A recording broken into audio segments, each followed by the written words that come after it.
Hello लोगोफोर खुलुमबाय welcome to my live stream जायफ्रा लाइभआव फैदों नोंथांमोनखौ बरायबाय लाइभआवथ' दा सासेबो नायथ'वाखैनो नायगोन लासै लासैनो स' गोजोन मोनाबिलि बयनिसिमबो दिनै 2 नभेम्बर 2024 अके जों केमेराखौ दलद दोननांगोन नङाबा केमेराया मावलुंबाय थागोन क्वालिटिया खोथिया फैगोन लाइभआव ओरैनो खोथिया फैनो नागिरखायो क्वालिटिया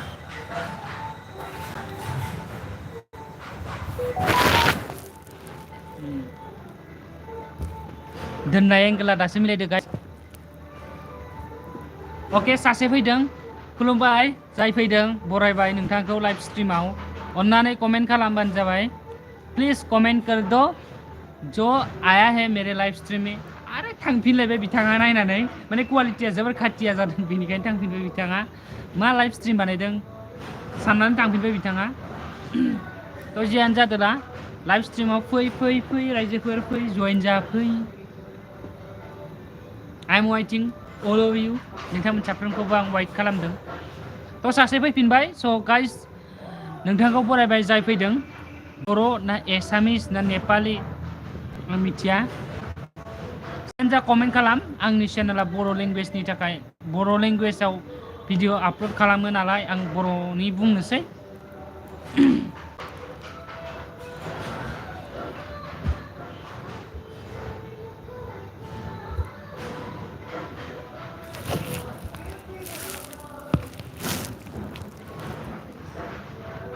Hi guys, welcome back to my YouTube channel and YouTube live stream.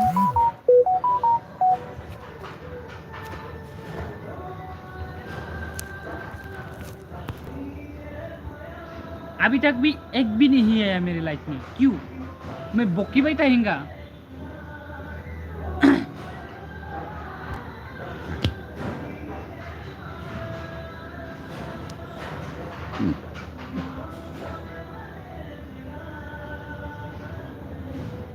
Okay साथाम फैदों स' जायफ्रा फैदों खुलुमबाय welcome back to my live stream स' लाइभ स्ट्रीम आं इदि होआ नोंथांमोनजों रायलायनो जोबोर लुगैदों वाट्स टाइमनि जोबोर इम्पर्टेन्ट जाना दं बेनिखायनो लाइभ होबाय आङो स' जायफ्रा फैदों गोसो गोथारै नोंथांमोनखौ गोजोन मोनाबिलिनि गाहाम हामलायनाय बावहरनानै बरायबाय आंनि लाइभ स्ट्रीमाव जायफ्रा फैदों कमेन्ट खालामहरबानो जाबाय जो लोग आया है प्लीज कमेंट कर दो 6 views तो कमेंट खालाम लोगोफोर गासैबो कमेंट खालाम जोंनि बर' इउटुबारफ्राबो जे जोंनि बर'नि फिसा फिसा इउटुबारफ्राबो जाहाथे फिउचाराव गोजौ लेभेलसिम थांनो हायो बेनि थाखाय नोंथांमोना सापर्ट खालाम आरो कमेन्ट खालामना हो स' दासिमबो रावनिबो कमेन्ट आं नुनो मोनाखै अन्नानै नोंथांमोना बयबो लाइभ स्ट्रीमखौ शेयार खालामनानै हो आरो कमेन्ट खालामहर नोंथांमोना हाय लिरहरब्लाबो जागोन साफ्रोमखौबो आंनि लाइभ स्ट्रीमाव बरायहरदों दासिमबो रावनिबो कमेन्ट नुनो मोननाय जायाखै अके लाइभनिफ्राय सोरबा आनज्रायलांफिनदों जियानो जा नटिफिकेशन सहैयो ना सहैया आं बेखौ मिथिलिया भिउसा जोबोद डाउन फैगासिनो दङ आपडेट आलाम स' I think he is Asomiya তাৰমানে বুজি পোৱা নাই চাগে যে নহওক ইমজি দিছি দুটা হাঁহা চ' তোমালোক চবকে বেলাফাতিৰ শুভকামনা জনালোঁ তো যিয়ে নহওক আপোনালোকক মই ৱেলকাম কৰিছোঁ মোৰ লাইভ ষ্ট্ৰীমলৈ মই আছে এতিয়া গুৱাহাটীত মই কালি যাম ঘৰলৈ চ' যোনে যোনে আছে कमेंट करेगा प्लीज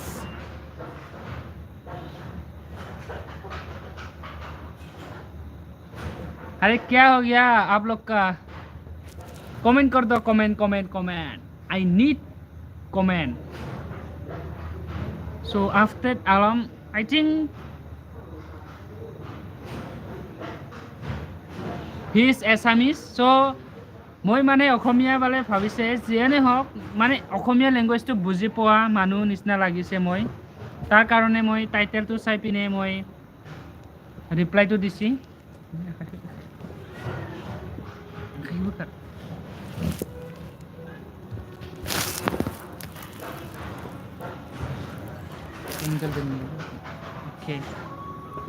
दा सासेल' नायफिनलायबाय कमेन्ट करो कमेन्ट गाइस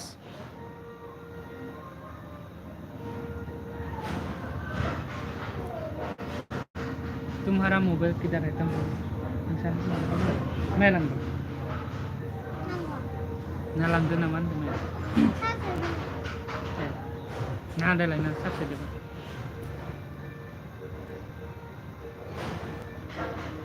अरे क्या हो गया यार मेरे लाइफ में कोई भी नहीं आता है क्या करो मैं लाइक भी एक भी नहीं आया है अरे शेयर कर दो ना व्हाट्सएप में जो लोग शेयर करेगा ना जब मेरा चैनल मोनेटाइज होगा तब मैं गिव वे लेकर आएगा तुम लोग के लिए मैं गिव वे देंगा महंगा महंगा give way oh my God एक भी नहीं रुका सब चला गया मेरे लाइफ से क्या करूं मैं ओ एक आ गया है फिर से तो जिसने आया है welcome to my live stream जाय फैदों वेलकाम टू आंनि लाइव स्ट्रीमाव नोंथांमोनखौ आंनि लाइव स्ट्रीमसिम बरायबाय जियानो जा थांफिनलायबाय फैनो जाफिनलायबाय थामहिनबा लाथिख' 0 जाफिनलायबाय आरो सासे फैफिनदों स' जाय फैदों लाइभखौ अननानै नायदो दसेब्लाबो वाच टाइमनि मास्ट बि इम्परटेन्ट जाना दं आंहा कमेन्ट खालाम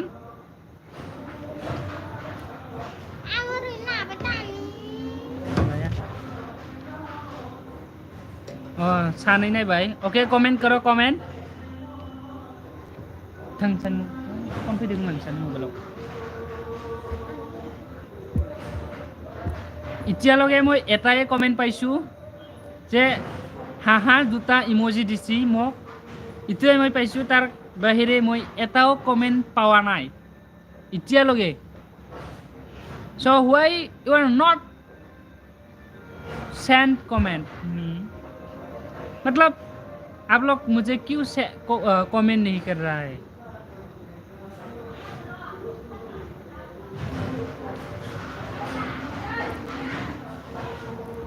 hello guys welcome to my live stream खनबैसे बुंनांगौ जाखो बे लाइव स्ट्रीमखौ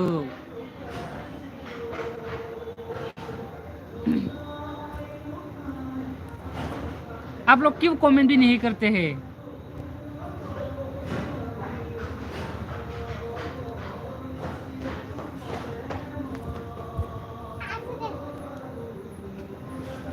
सो hello guys welcome back to my live stream नोंथांमोन साफ्रोमखौबो आंनि लाइव स्ट्रीमाव बरायहरबाय गोजोन मोनाबिलिनि साफ्रोमनिसिमबो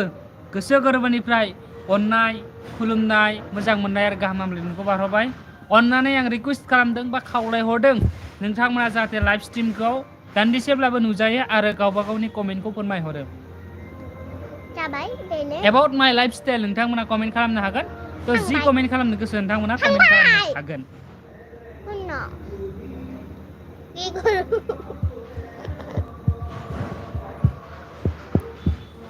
लाइव स्ट्रीमाव दासिमबो रावबो गैलायला थांफिनलायबाय सब चला गया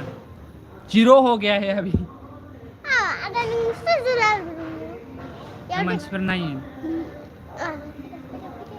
ओके एक आ गया तो लाइव स्ट्रीमाव 0 जादोंमोन नायग्राफ्रा आरो सासे फैफिनलायबाय जाय नोंथाङा फैदों welcome to my live stream स' बरायबाय नोंथांखौ आंनि लाइव स्ट्रीमाव आरो थांफिनलायबाय ओके आरो फैफिनलायबाय तो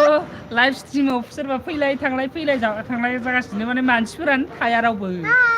सासेल' नायलायबाय नै दासो कमेन्ट खालाम कमेन्ट करो ना यार रावबो कमेन्टखौनो हरा बोरै जागोनलै सर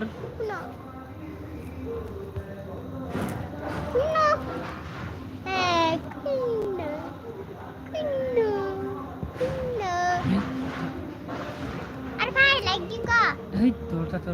तो लोगोफोर जिर' जाफिनलायबाय आंनि मा होनो इखो भिउवार्सफोरा रावबो नायलायला नायदो नाय गाइस मार बया मानसि इसोरो आप लोग मुझे क्यों ऐसा करते हैं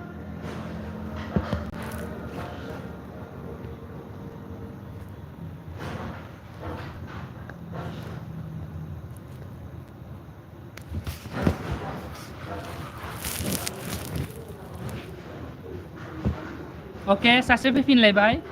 नोंथांमोना रावबो लाइक होआखै लाइक होआखै दे लाइभखौ स' अन्नानै लाइक होलांब्लानो जाबाय नोंथांमोना जुदि थानो गोसो गैलाबाथाय जियानो जादोला जाय फैदों आंनि लाइभ स्ट्रिमाव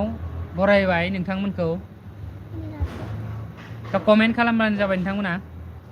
जाय फैदों नायबाय नों इखो सासे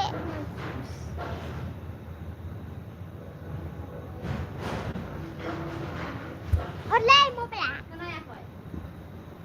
मबाइल लांगाय आङो ओइ नारें थांफिनलायबाय नैयाव नायो नैयाव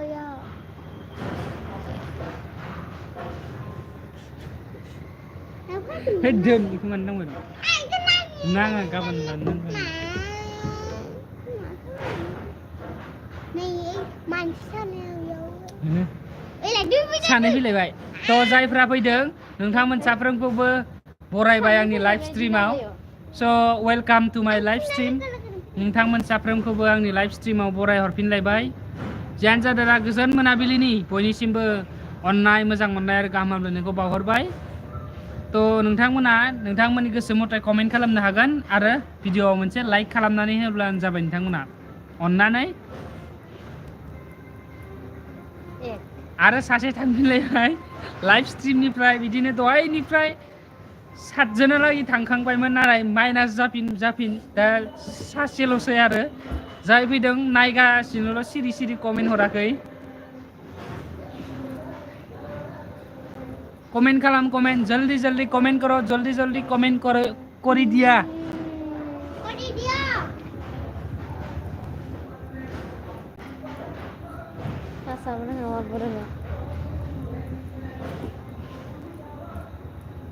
कमेंट कर दो जल्दी एक भी चला गया यार कैसे लोग रहते हैं आप लोग कैसे करते हैं थांफिनलायबाय आरो फैफिनलायबाय सासे स' नोंथांमोना मानो कमेन्ट खालामाखै हालासोलां खुलुमबाय आदैमोन खुलुमबाय जाय फैदों बरायबाय नोंथांमोनखौ बोराय ना बुरै ना सेंग्रा ना सिख्ला ना गथ' ना गथाय जियानो जा इउटुब फेमिलि लोगोफोर नोंथांमोनखौ गोजोन बेलासिनि गाहाम हामलायनायाव बावहरबाय सासेल' दहाय कमेन्ट हरनानै थांबाय मिनिनानै बिथाङा आफताब आलममोन बिथांनि मुङा I think he is Assamese Asamiya বুজি পায় তাই চাগে তো आरो सासे फैफिनलायबाय नै थांलाय फैलाय जिर'निफ्राय आरो 1 जाफिनलायबाय स' नोंथांमोना मानो जि फाल्तु खालामगासिनो दङ दे हा आरो कमेन्ट खालाम जल्दी कमेन्ट करो कमेंट ए 0 हो गया अभी फिर से आरो थांफिनलायबाय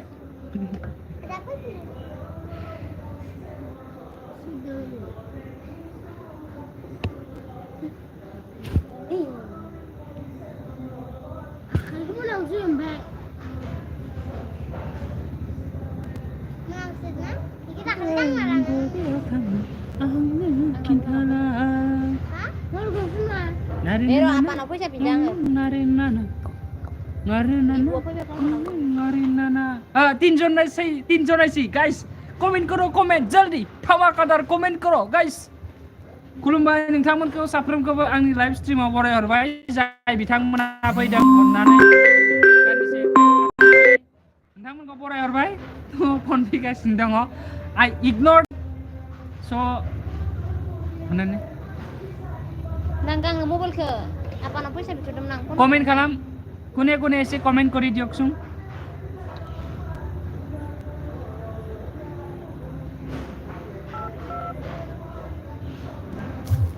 आरो 0 सब चला गया 3 आया है अब सब चला गया दै हरगोन होनना बुंदों ओइ आं माबा खालामबाय दं र' दा हरगोन आं फन बेनो सानै तो 2 लोग आया है सानै फैलायबाय तो जायफ्रा फैदों नोंथांमोनखौ खुलुमबाय बरायबाय मोनसे गोथाव समायना मेहेरगोनां कमेन्ट खालामबानो जाबाय नोंथांमोना लोगो लोगो बुंनाय लोगो लोगो बिथांमोना थांफिनलायबाय जानो हागौ बिथांमोना सा लोंहैबाय मा जागोन नोंसोरजों गाइसमोन आंनि खिनायजोंनो नै बिथाङा सारि मोनलायलांबाय बिथाङा सारि मोनबाय नै उन्दुदोंमोन बिथाङा कम्बल जोमनानै आबौबो नुखाबाय कम्बल जोमनायजों बिथांखौ मानो गोसा गोसा बखिदों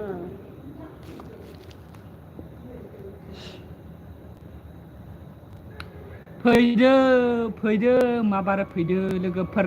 एक आ गया है जब मैंने बुलाया था तब आ गया है एक तो आं फैदो होननानै लिंहरदोंमोन नोंथांमोनखौ माने सासे फैमारबाय नोंथांखौ साथाम फैबाय नोंथांमोन गासैखौबो एकदम गुवार गोसो गोथार लानानै खुलुमबाय बरायबाय गोजोन बेलासिनि गाहाम हामलायनाय बावहरबाय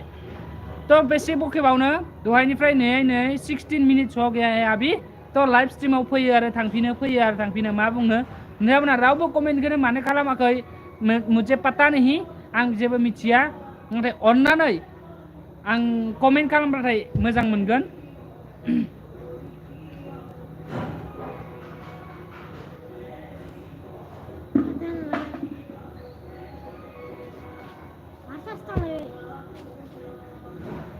कमेन्ट खालाम कमेन्ट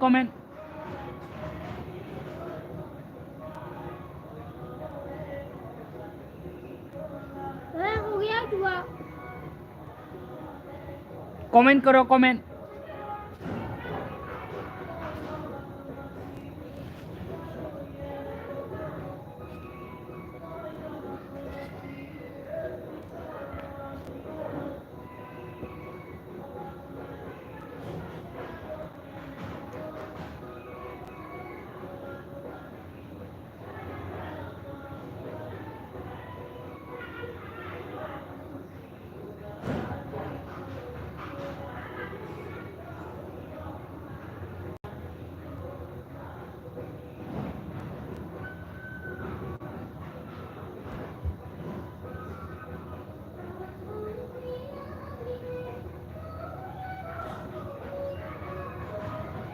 तो कमेन्ट खालाम नोंथांमोना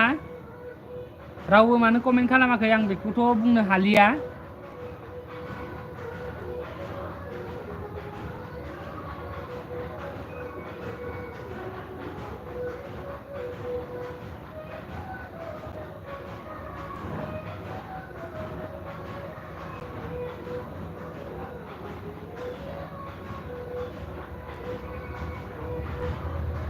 हेलो गाइस कमेन्ट करो कमेन्ट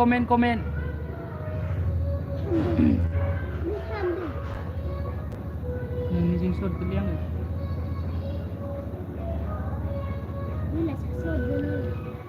नायखांबाय कमेन्ट करो जल्दी तो नोंथांमोना कमेन्ट खालाम हर अब चला गया फिर से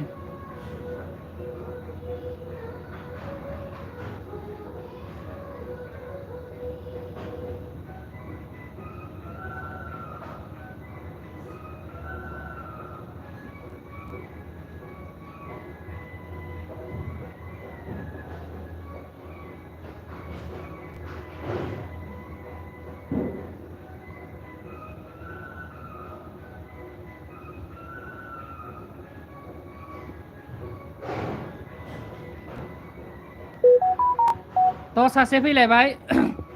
नोंथांमोनखौ साफ्रोमखौबो गोजोन मोनाबिलिनि अननाय मोजां मोननाय आरो गाहाम हामलायनायखौ बावहरनानै बरायबाय नोंथांमोनखौ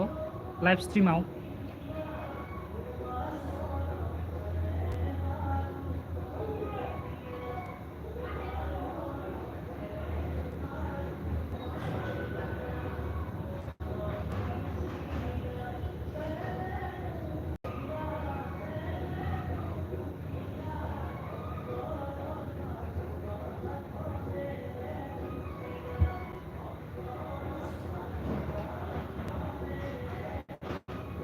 थ' सासे फैफिनलायबाय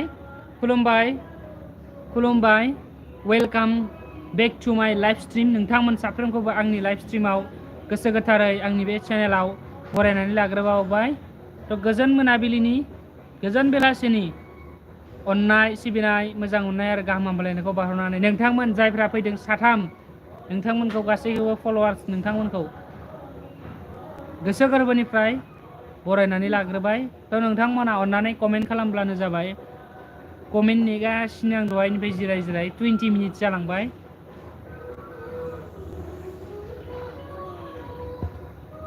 नोंथांमोन साथामा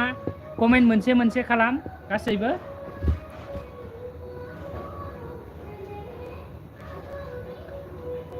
थ' कमेन्ट खालाम लोगोफोर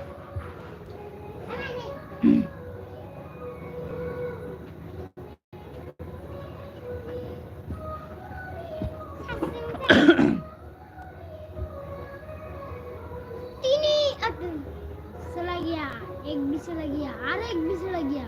2 भी चला गया खड़ा एक 2 भी चला गया एक कमेंट कमेंट 2 गया 2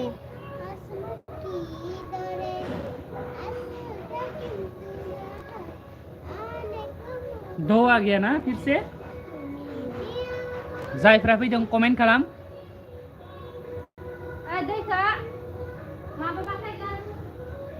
मेरा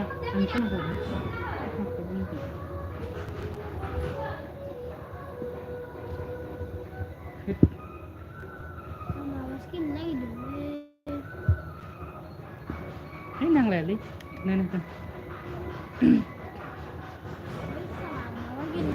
कमेन्ट खालाम नोंथांमोन साफ्रोमखौबो आंनि लाइभ स्ट्रिमाव बरायहरदों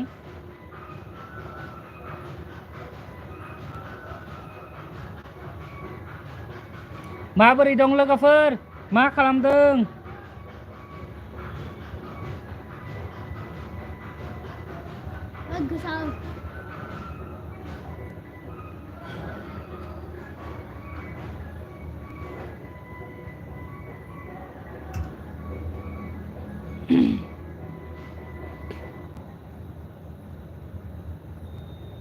नोंथांमोना मानो कमेन्ट खालामाखै आं बेखौ मिथिलालै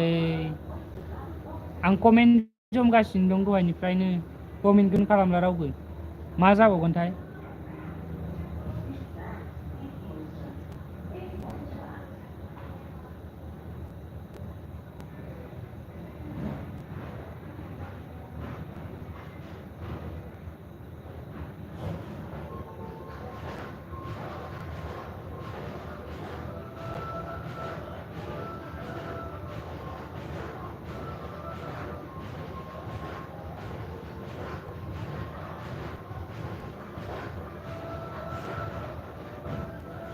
तीन आ गया Okay, welcome to my live stream.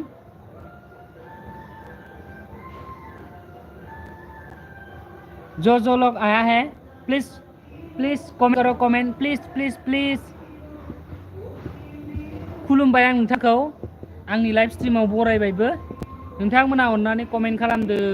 आं कमेन्ट नेगासिनो दं कमेन्ट जमगासिनो आङो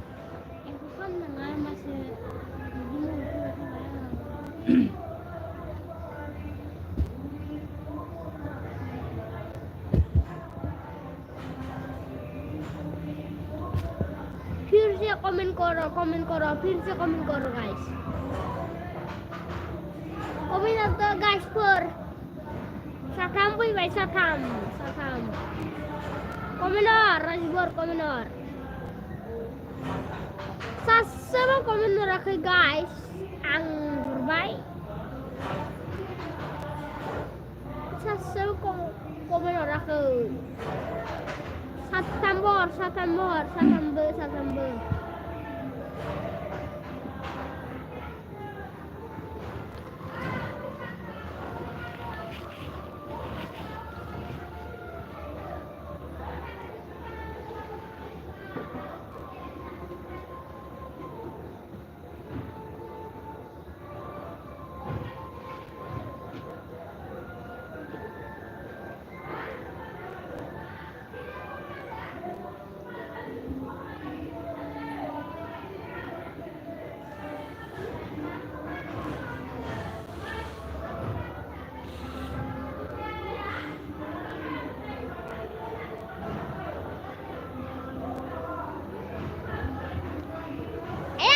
with my active channel Narun kherkatary.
Sama bagel naik biara.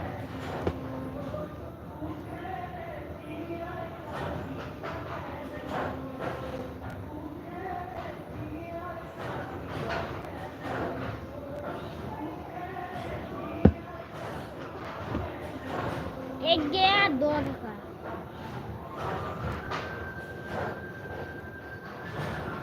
सिरि सिरि दलर नायबाय थाबाय आरोना नोंथांमोना कमेन्टबो खालामथारा माबा दो भी गया एक भी आया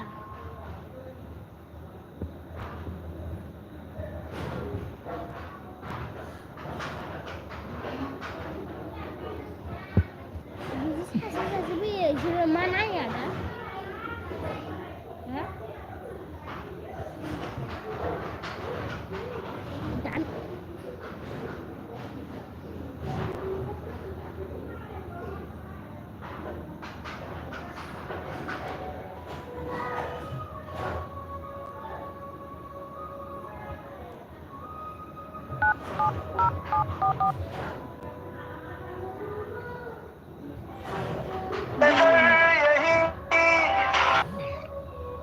हेलो मा खालामदों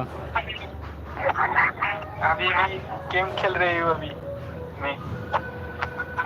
आंनि लाइभआव फैनाय हैं लाइभ होदोंमोन लांफाय 90% था तो फैबाय आंना जेबो नङा फाय dia bukan नों फैयाबाबो लाइभआव थांनानै लिंकखौ शेयार खालामना हो WhatsApp-आव खोनाबाय और नहीं वो सोलिंग नहीं है अ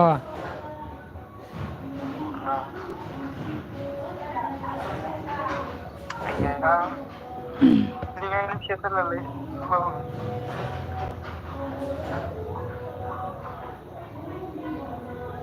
स्पॉन्सर बरनाय गासिनो दङ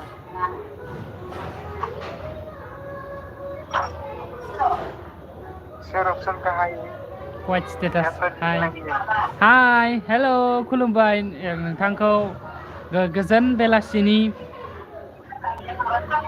गाहाम हामलायनाय बावहरबाय आरो नोंथांखौ आंनि live स्ट्रिमाव बरायहरबाय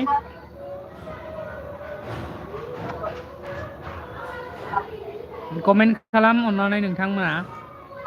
hello I don't even see your share button where is it ऊपर में 3 डॉट है ना फिर से कमेंट करो आगदानि गोजौआव 3 डट दंना मोनथाम ओके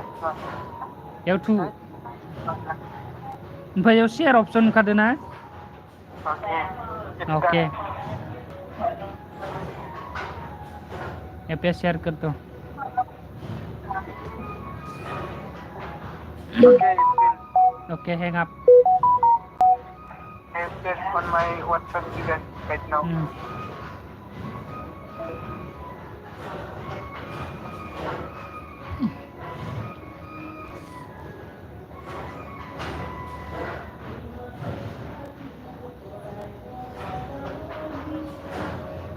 गुड नाइट ओके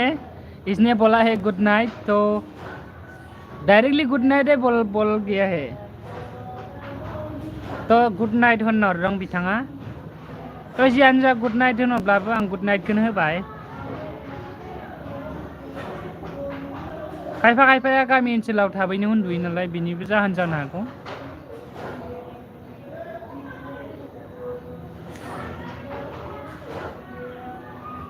आं उन्दुनोसो लुबैबायलै सानै फैलायबाय दे कमेन्ट खालाम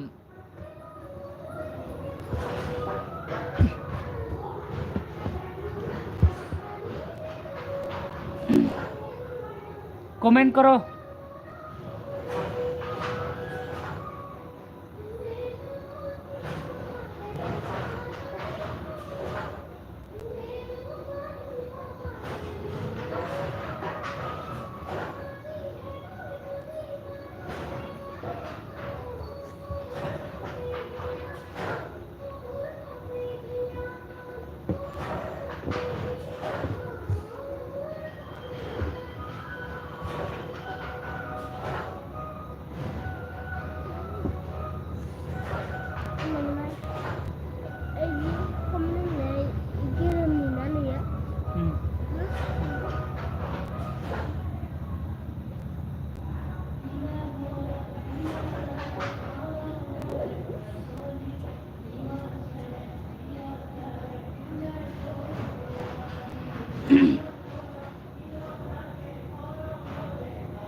कमेन्ट खालाम लोगोफोर कमेन्ट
मा गेलेनो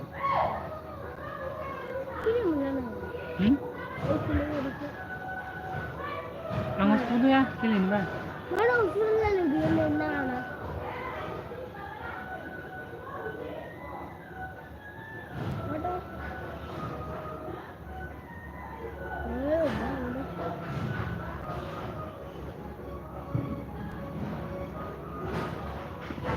उन्दुनोसो ओंखारलायलांबायलै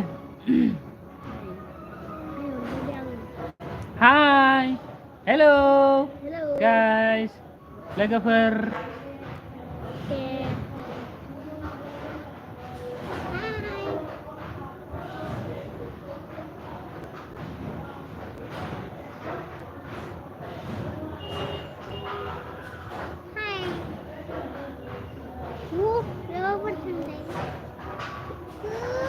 मोनसे बायनो याव मा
सासेल'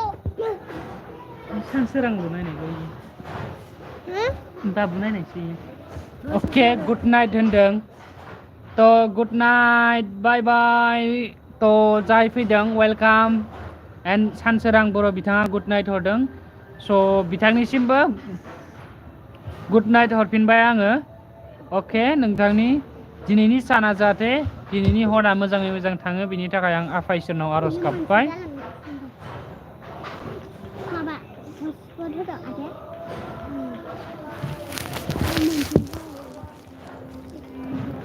Kan bisa mana ada?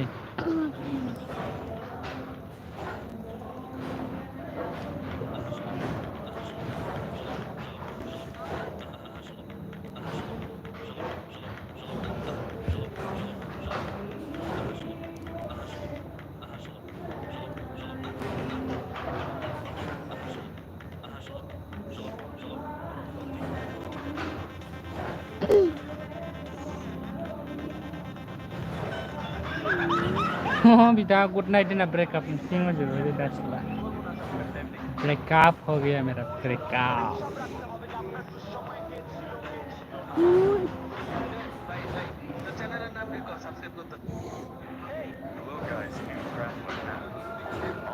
हिरोखौ खालामना होनो आंनिखौ हेलै हा दानदो आंजों माबोरै दानो मानो दाननांगौ खालामना होदो बे खालामना होदों ना हायो दोङो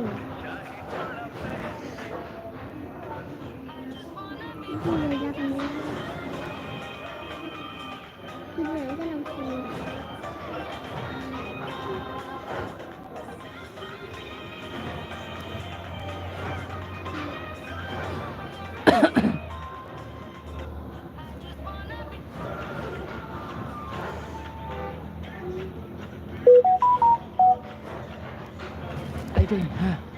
nata full कर यार कितना तगड़ा डिस्प्ले है आप कौन सा डिवाइस में खेलते हो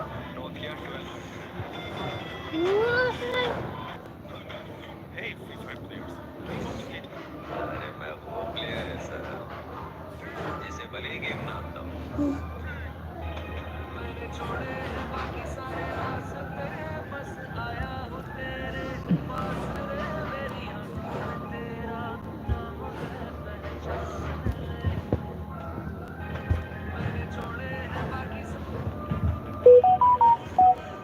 लेजेंडरी रियल बड़ी बटन आप सभी लोगों को बिल्कुल मेहनत करते रहेंगे मेरे दोस्त चाहे व्यूज देखो যখন মাত্র 21 আমাদের হ্যাঁ আমাদের কোনো ক্ষতি হয় না কিন্তু তখন কি হবে একসাথে লাখটা থেকে রক্ত খাবে ক্ষতি থেকে বায়াবল থাকবে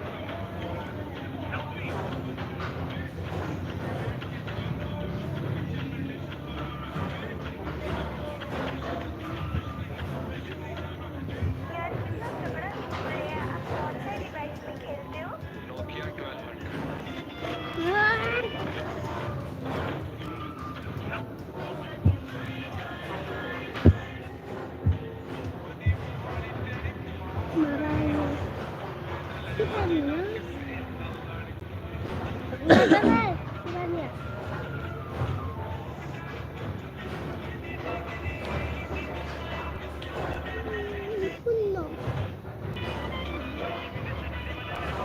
1200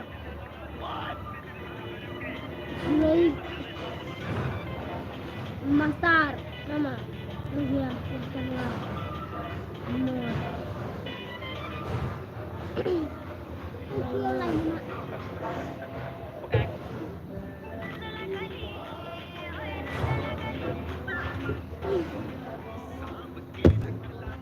दोस्तों ये बंदा एक वीडियो देखा है जिसमें दिखाया जाता है अगर हम इस गैजेट से फोन चार्ज करेंगे तो फोन 1000% चार्ज हो जाएगा आपकी तरह इस बंदे को भी इस वीडियो पर यकीन नहीं होता है तो ये बंदा इस गैजेट को मंगा लेता है और इसकी अनबॉक्सिंग करके फोन चार्ज करने लगा है तो उसे देखने से आंनाव पहले आप फैगोर आगे थाबासो आं में से नुनो क्या वीडियो मोनगोन पसंद करोगे मेरी तरह पानी पीने वाले इस वीडियो को लाइक और चैनल को सब्सक्राइब नोट दे Latihan iya iya selalu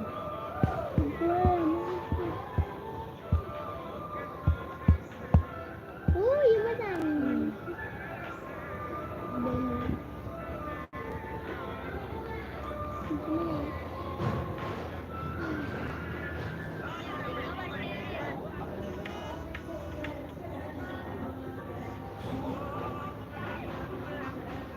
oh iya kan iya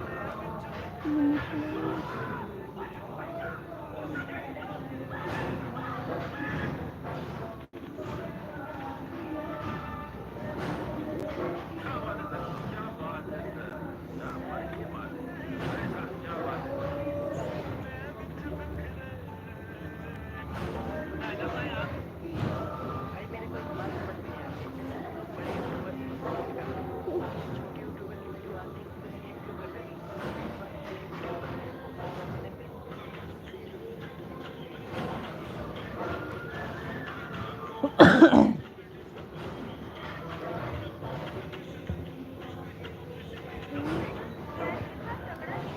आप कौन से डिवाइस में खेलते हो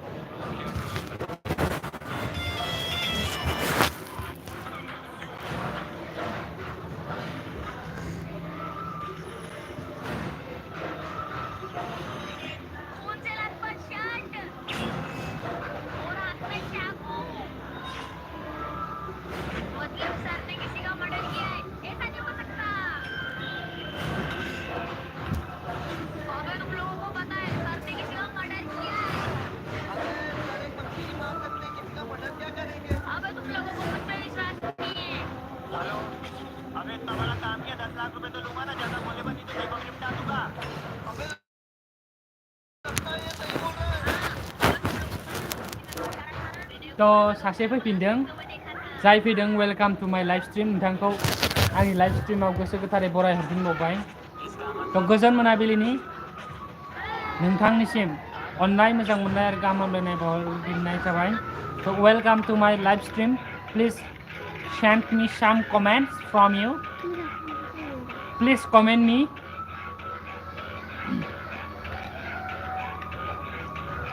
फिर से चला गया আপনি কি জানেন ফ্রি ফায়ার গেমের কোন ইমোটটাকে সবথেকে রেয়ার বলা হয় আপনারা অনেকেই বলবেন পুশ আপ ইমোট কিন্তু না ভাই এই ইমোটটা অনেকের কাছেই আছে কিন্তু আজ আমি আপনাদেরকে এমন একটা ইমোট দেখাবো যেটা শতকরা 5% আইডিতেও নাই এই ইমোটটা যদি আপনাদের কারো আইডিতে থেকে থাকে তাহলে ভেবে নেবেন আপনার আইডি ফ্রি ফায়ার গেমের সবথেকে রেয়ার একটা আইডি কি এই ইমোট সেটা দেখানোর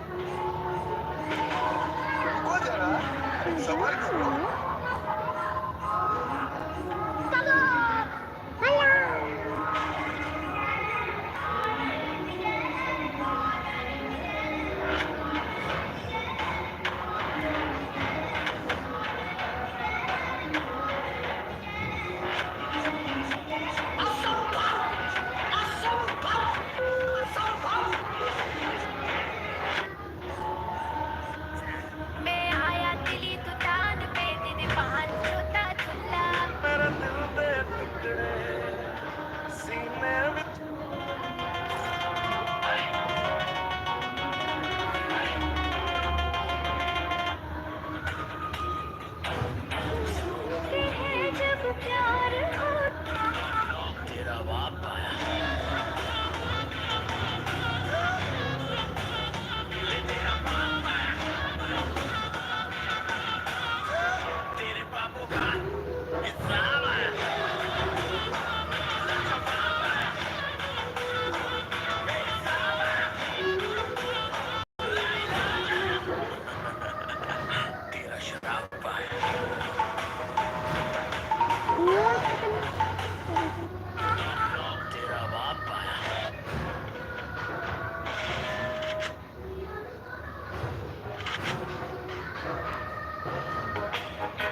फिरसे सासे फैदों थ' गोजोन मोनाबिलिनि बरायहरबाय नोंथांखौ लाइभ स्ट्रिमाव वेलकाम टू माय लाइभ स्ट्रिम स' प्लिज कमेन्ट मी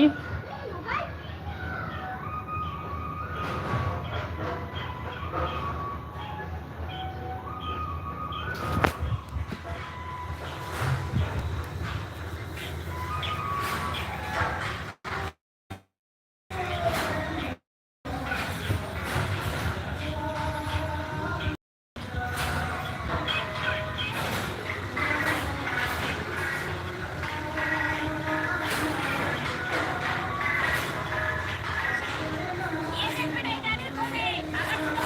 बोलते हैं बोलो वाई वाई कोने लगेगा अच्छा मैं बस उसमें एक्सेल डाली मतलब मैं आपको छोड़ लेता हूँ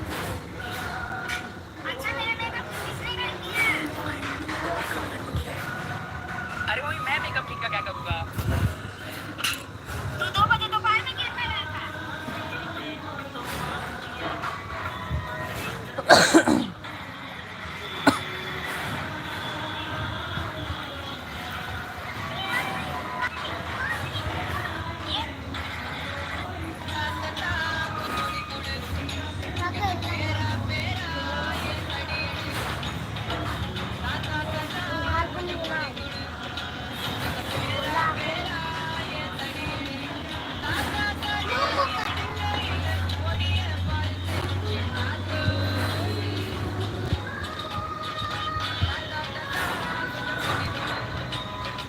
भाई लोगों के टैलेंटेड कारनामे सबसे पहले इन चारों मेरे को घर की साफ सफाई करने हैं पीछे नहीं सफाई करते वो जब नहीं पूछते हो पीछे तो ये भाई कराटा का पैसा बचाने के लिए रैली कराटा सीख रहा था नंबर ए देखो इस जादूगर को जो माचिस के तीली को जलाकर जैसे ही भुट्टे के नीचे ले जाता है तो अचानक से सभी भुट्टे पॉपकॉर्न में बदल जाता है। नंबर 2 देखो ये जादूगर इस आदमी से पैसे को लेता है और अपने उंगली में रखता है और अपने जादू से उस पैसे को मोड़कर तितली जैसा बना देता है और अपने दोनों हाथों में रखकर घूमता है तो वह बटरफ्लाई में बदल जाता है जिसे देख लड़की खुश हो जाती है। तो इस जादूगर के लिए एक लाइक जरूर करें। नंबर 1 देखो इस जादू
Keren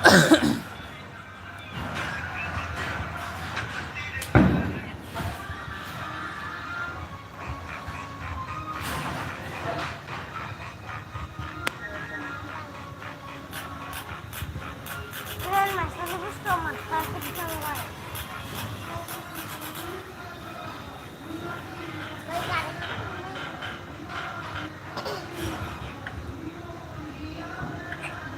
दोस्तों ये बंदा एक वीडियो देखता है जिसमें दिखाया जाता है कि अगर हम वाटरमेलन के ऊपर बहुत सारी रबर बैंड लगाएंगे तो वो कुछ इस तरह ब्लास्ट हो जाएगा। आपकी तरह इस बंदे को भी इस वीडियो पर यकीन नहीं होता है, तो ये बंदा इसे ट्राई करने लगा है और वाटरमेलन के ऊपर बहुत सारे रबर बैंड लगा देता है। अब क्या वाटरमेलन ब्लास्ट होगा या नहीं, तो उसे देखने से पहले पानी और शराब में से क्या P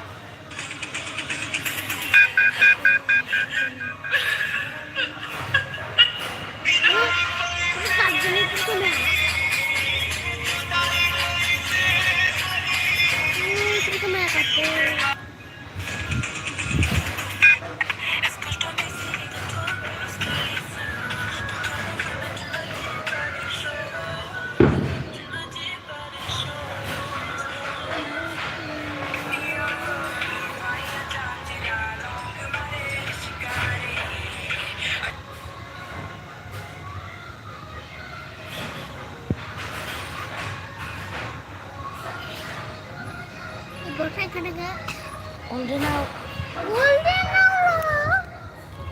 Hutan sa. Pani kelala. Sirta sirta.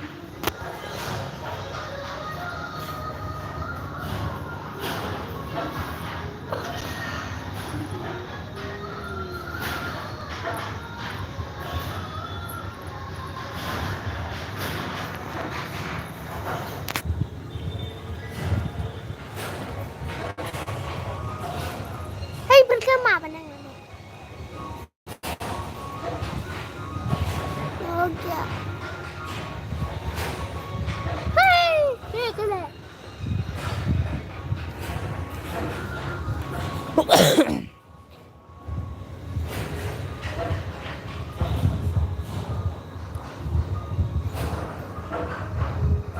Golden one. Golden one.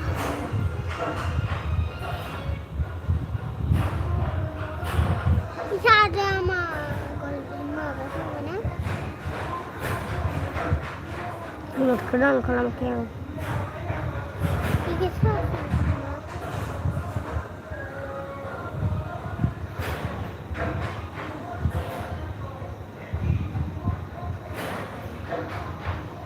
Kan mata aja.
Salah.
अके बेसेबा गोबावजों दासो सासे फैदोंमोन बेबो थांफिनबावबाय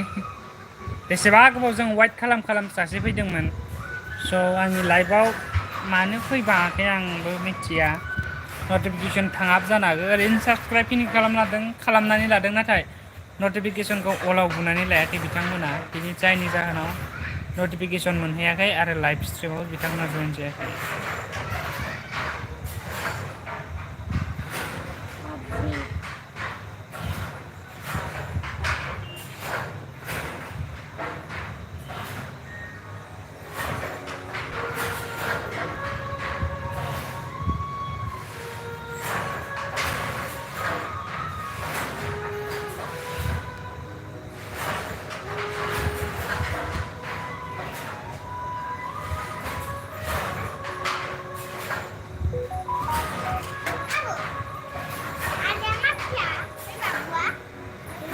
mati ya mama sana fui dah ha mana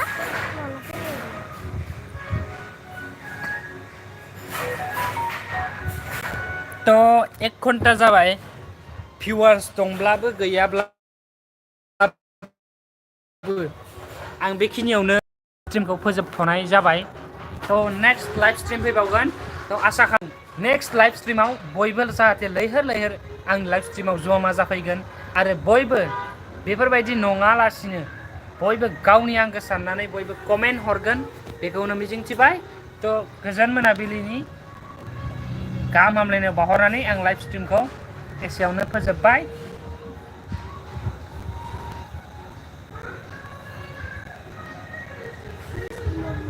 okay बाय बाय गुड नाइट बाय नेक्स्ट लाइभ फैबावगोन बेखिनियावनो फोजोबथ'बाय अके